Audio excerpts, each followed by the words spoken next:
my lovely people, welcome back again to my channel. Thank you so much for clicking. If you are new here, I'm Monica, working here in Kuwait. On this channel I film about lifestyle vlog here in Kuwait, where I share my life experience working here in Kuwait. So if you are new here, welcome.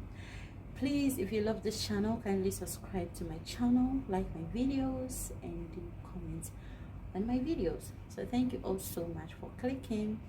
So today's video is me sharing my life experience as a child growing up.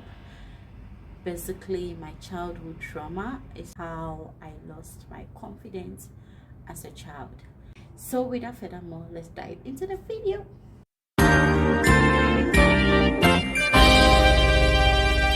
Yeah, so my life growing up as a child has been hell. It has been a lot of trauma, that I can't even say a lot because I don't want this video to be too long. So growing up, I was living with as a young child, I was living with my auntie. We lived with her for years, okay, with my elder brother, and the kind of thing she did to us was hell. Our education was not her priority. When we were child, before my mom brought us to live with her, we were brilliant children. We were very brilliant in our academics, in our education. I was very intelligent in school. At that young age, I remember I can write myself. I was like 3 years old. I can write myself. I can do a whole lot of things. You know, we were very we were fast learning kids. We were very good. But ever since we lived with her, everything shattered. She maltreated us a lot, and up to date she don't have children. She don't have a child. So people were thinking that we coming into her life, she would take us as her own biological children, because coming from her immediate elder brother, I think it would be nice for her to treat us well. But she treated us bad, especially my elder brother. She can use olonka, that is a can, a tin can, slap my elder brother, and blood will be dropping from his ears. It affected him for him to have an eardrum problem. At times, before my mom came to pick him, he wasn't hearing properly. My mom has to treat that for my brother. She didn't take good care of us at all. All she cared was her business. She was a businesswoman. She sells in the market, and in the market, their market days were Wednesdays and Sundays. Wednesdays we don't go to school. We have to go to the market and sell for her. All she cares was the business.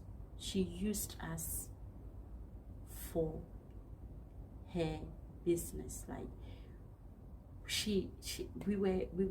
there were a lot of people living with her.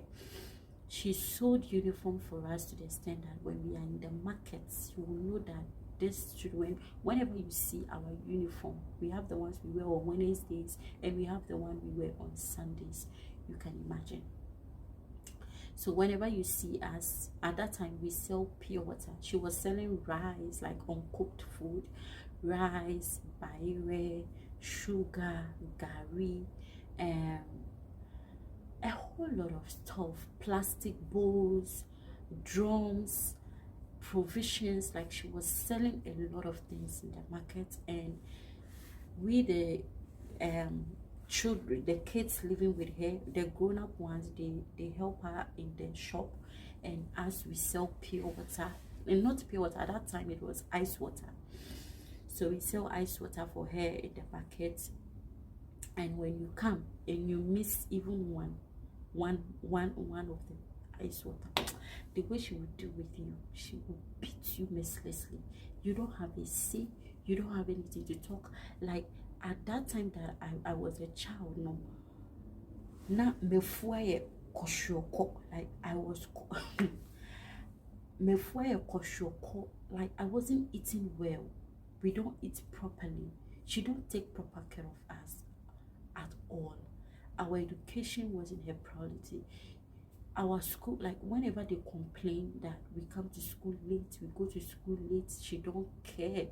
Like when if you try and complain anything to her, she will fight with you. This woman will fight with you. The kind of maltreatment she gave us was hell, to the extent that it affected us. She don't allow us to mingle with kids around, playing. We don't play, we don't go out, we are indoors. You are indoors 24/7. You will go out is when we are going to the market to go and sell. Saturdays, you be in Katiemu, you be in Katiemu, you be in Binsimu. You will prepare for the next day, like Sunday, to go to the market to go and sell. Our well-being wasn't her priority at all. She beat us mercilessly. Like, you don't have the right to explain certain things. If you go and fetch water and you come back late, she will beat you. The way she will beat you, she beat us like we are grown-ups. It affected us a lot. Like, you don't have the freedom to say your mind, the freedom to express yourself as a young child growing up. It affected us a whole lot, and it affected my brother especially. It affected him so badly. Until date, my brother is still facing that trauma in him. It has made him to live in fear. And me growing up, even after my mom came to pick me from her, I was still living in fear. I still live in fear.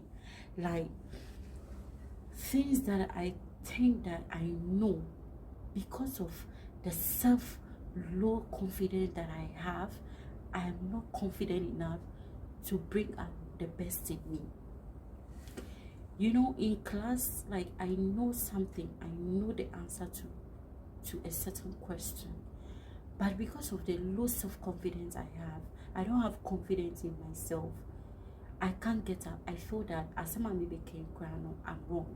Maybe I am best friend, you know. But meanwhile, I know the thing. For somebody else to get up and answer the question will be the same answer that I know. Then I'll regret I didn't get up saying it. You know, it's drained me down. It didn't make me to come out of my shell. I always dwell in myself. I can't mingle with my peers. I couldn't mingle with others. I couldn't mingle with friends. I don't have friends. I can't go out. Like, certain things that a young girl or a young woman should do, I don't know. Most of the things I don't know, because I'm being shattered. I was taught growing up, you shouldn't do this, you shouldn't do that, you shouldn't go there, you shouldn't come there. So I've always been coded, I've always been shouted, and it affected me so badly, both academically, both my self-confidence. It made me to lack self-confidence. It made me to be insecure about myself, that I feel that everywhere I go, I'm not needed, or everywhere I go, I'm not worth it to be there. I'm not worth it to be part. Because of my lack of self-confidence and my low self-esteem, I feel I'm not needed. I feel I'm not worth it to go there, or to me to have friends. It couldn't help me to, you know, be the person that I have always deserved to be. It has brought a lot of fear, a lot of lack self-confidence in me. I got to a certain age after I completed secondary school. I just said to myself that no, this is not the life I want to live. I want to come out of my shell. I have something in me. I have to grow. I have to, this is not where I want to be. This thing that I'm doing, I don't want it to be, I don't want to be there. I want to level up in certain area of my life. This woman beats my brother in the way he beats him a lot, and to date it has caused my brother a low brain development. There are certain things that as a young man that he is, he should be doing at that age. He still behaves childish. My brother still behaves childish because of the way he was being treated, the way he was being beaten at that tender age. You know, it has cost him a lot. Like, he can't be a man enough. He always live in fears. My brother live in fears. When you ask him to do certain things, he will be shivering, he will be shaking. Like, baby like obi betiano. Like, you can't teach him to do something that he will be confident to do it. My brother still live in fears. But you know, as a woman, men are kind of people, they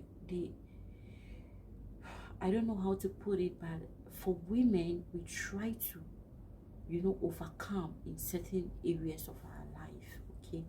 But unlike men, for me, I came to realize that this thing will affect me. I have to get away of certain things in my life. Even living with my mom, she didn't allow us to mingle with others, like playing with kids, like mingle with our peers, playing together. Like, we are always indoors. So even in school, I can't have friend and it will last. Like, I up to date, I don't even know how to start a conversation with somebody that will end up being close friend. Like, I don't have it. I don't, because of how I was being brought up. It has really affected us a lot, that at times I feel that having friends is going to influence me wrongly. In other aspects, I would say that it has helped me in certain things. So I don't have a lot of friends. I can't have friends. Like, I don't know how to start a friendship with someone. It's my struggle, and I'm really trying hard to come out of those things. I really want to come out of those things. To redefining myself, able to forgive. I was able to forgive my auntie, whatever she has done to us. I was able to take my mind off the past and just focus in my future, focus in what I really want in my life, the changes I really want to put in my life. It's a big deal for me, but I was able to let go of the past, able to understand now that in life, whether good or bad, there's my responsibility to define myself. So I learned and stopped blaming. Ever since I came here in Kuwait, because in Ghana here exposed me to those areas, I learned a whole lot of things. I didn't even know that at that age that I was, you know, after I moved, after all these things from my auntie, we went back to Nigeria. At the time, my mom and my dad was living in Nigeria, working there. We came back, things was bad for us. When I was about writing my BEC, my basic examination, something happened. My dad has to go back to Nigeria. My mother was ill. She had to go and stay with my grandmother, so it was left with me alone. I stayed with somebody else, one of our church member. That was when I developed this low self-esteem, this self-confidence and all of that. It started from my auntie, but it developed more when I was living with this woman, because it got to a point where They made me feel lesser of myself. They made me feel useless because I wasn't brilliant enough. They called me useless. They could tell my mom. When my mom came, she told my mom that I thought your children were brilliant children. I thought they were special. I thought they were different. But I don't know, your kids are useless. Your kids are, they don't know anything. They are just there, as they are just there. And I told her yes, because at the time I was thinking a lot at that age, because the way they treated me there, I won't say they treated me bad, but honestly, the gossip, because living with them, money wasn't coming from my dad. So you know, they speak Gan, but I'm somebody, I learn very fast. Even if I don't know the language, if I don't speak it, I try to understand the language. So I didn't stay with them for long, but I really understand everything they talk about. They insult me, how useless I was, how I don't know anything, how I wasn't brilliant, how I don't know book, how I don't know how to spell, how I don't know how to read, was a whole lot for me. That was how I developed more a low self-esteem, the insecurity. That was how I developed it. You know, coming here made me to realize that why I wasn't able to read, why I wasn't able to pronounce words, why I wasn't able to memorize. Like my memory was very down, it was very low at that age, because I didn't know that what I was being through that time was depression until I came to Kuwait. Reading stuff, learning stuff, and that was when I noticed that so what I've been through all that years, like why I wasn't able to memorize, not that the thing I don't know, I excuse me, I know it, but the moment you ask me, I've forgotten it. My memory to capture things was very low, it was very weak. So until I came to Kuwait, before I started noticing things about myself, that was when I noticed that I'm an introvert person. That was when I was able to discover myself that I'm an introvert person. And what could make me to be an introvert person is when I started learning, I started reading on stuff, is when I get to know the kind of person I was. You know, it really drained me down, even from church, our church. That is the most reason, I'm sorry to say this here, but the way the Roman Catholic Church, I was in love with it. I loved Roman, but how I was being through hardship that time, that I needed maybe someone to give me that courage, somebody to talk to me, to advise me. I needed that, you know, consolation. At that time I didn't get it, but rather I got humiliated. I got humiliated from people in church. I was like, I'm useless in church, just to say, because the gossip, the way they gossip about me. One thing about my mom, my parents, was that we were different, okay?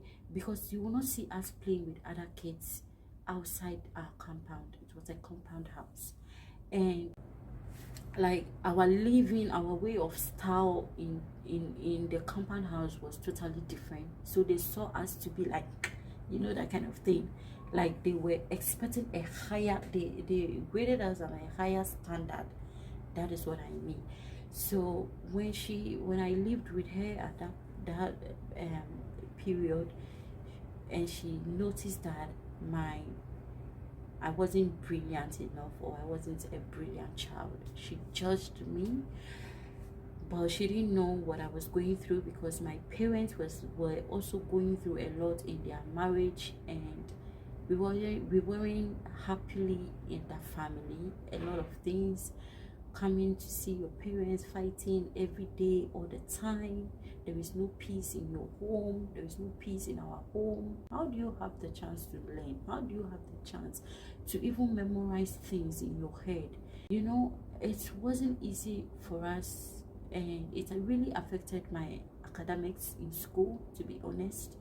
And living with her, the way she saw me, and they started judging me, they started saying bad things to me. You are useless, you don't know anything, you don't know book, what boom unni my dear, what boom, you know, so hurtful words they said to me. And I was really down. In church, they started looking at me in some kind of way. They tried to neglect me. They didn't let me to be part. It's really bad. It's really bad to treat somebody like that in church. And it really made me to lose interest in the Roman Catholic Church. I decided after secondary school, I stopped going to Catholic. I stopped attending Roman Catholic Church. I stopped, honestly, because they made me lost interest in church. You know, we shouldn't treat people like that. You don't know what some people go through each and every day. As a young girl at that age, I was 15, 16 at that time. So at that time, I needed somebody to talk to. I needed somebody to come to my aid, to talk to me, to advise me. Okay, nobody around me at the time. Thinking I was in a church where I could find the help that I need. I couldn't get it. You know, it was really bad.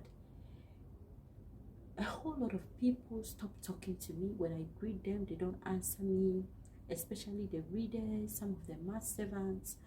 They stopped us from serving mass. I don't know, like a whole lot of things just happened, and it really made me not to, you know, find interest anymore in the Roman Catholic Church. I stopped going to church. I stopped going to Catholic Church. I stopped. I said, oh, me Roman, they mean could be because of how they treated me. So yeah, this is how I developed a low self-esteem.